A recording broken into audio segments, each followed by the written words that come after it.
साईराम, जय जनसेवा. आज एक नवीन योजनेबद्दल तुम्हाला माहिती सांगणार आहे. ही माहिती तुम्ही जास्तीत जास्त लोकांपर्यंत पोहोचवा.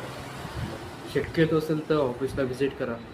आणि ज्यांना शक्य नाही किंवा बाहेर गावाचे आहेत किंवा ज्यांना ती योजनेची विषयी माहिती आहे आणि अप्लाय करायचा अर्ज भरायचा आहे, तर त्यांनी ओमसाईशी व्हॉट्सअपद्वारे कॉन्टॅक्ट करू शकतात किंवा प्रत्यक्ष जर इथे धुळ्यातले असतील तर धुळ्यातल्या लोकांनी शक्यतो व्हिजिट करून तुम्ही हे करू शकतात. पत्ता तुम्हाला बऱ्यापैकी माहिती आहे.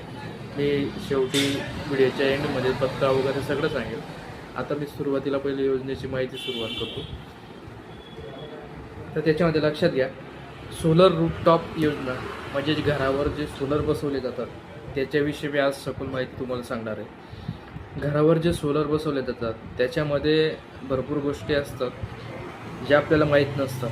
एक एक पॉईंट मी आज अनुदान आणि प्लस लागणारी कागदपत्र आणि तो अर्ज कुठं भरायचा म्हणजे आपल्या ओमसाईमध्येच भरा शक्यतोवर, कारण की ज्या ठिकाणी आपण जो माहिती देतो आहे आपल्याला त्या ठिकाणी भरा, जेणेकरून योग्य माहिती तुम्हाला भेटेल, योग्य ते सहकार्य भेटेल.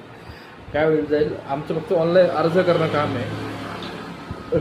त्याच्यानंतर काही म्हणजे ज्या ऑफलाईन ज्या पद्धती आहेत त्या तुम्हाला स्वतःला पूर्ण करावं लागतात. हे पूर्ण गायडन्स तिथं केलं जातं तुम्हाला.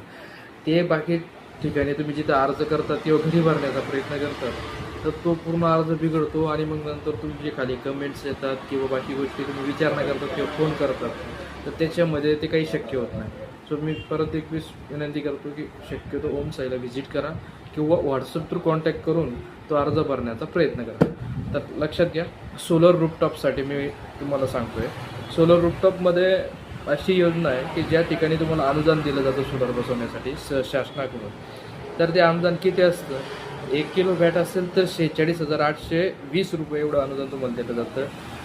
2 ते 3 किलो वॅट असेल तर तुम्हाला 41,380 रुपये अनुदान दिलं जातं. 3 ते 10 किलो वॅट असेल तर तुम्हाला 40,000 ते 40,290 रुपये एवढं अनुदान दिलं जातं. त्याच्यानंतर 10 ते 100 किलो वॅटचं जर असेल तर तुम्हाला 37,020 रुपये एवढं तुम्हाला अनुदान दिलं जातं. हे झालं अनुदानाबद्दल. तो अर्जासाठी लागणारी कागदपत्र लक्षात घ्या. आणि हे अनुदान किलो वॅट जे कशावर ठरवलं जातं ते पण लक्षात घ्या.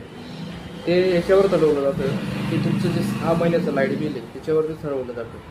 सो त्याच्यामुळे अर्ज करताना 6 महिन्याचं लाईट बिल सोबत घेऊन जायची, 6 महिन्याचं लाईट बिल. ओके, तर लक्षात घ्या कागदपत्र काय लागतील. अर्जदाराचे Aadhaar card, PAN card, ration card, रहिवासी दाखला, त्याच्यानंतर उत्पन्न दाखला, जमिनीची म्हणजे जे घराचा 7/12 उतारा आहे तो, त्याच्यानंतर सिटी सर्वेला असेल तर सिटी सर्वे उतारा, त्याच्यानंतर बँक पासबुक,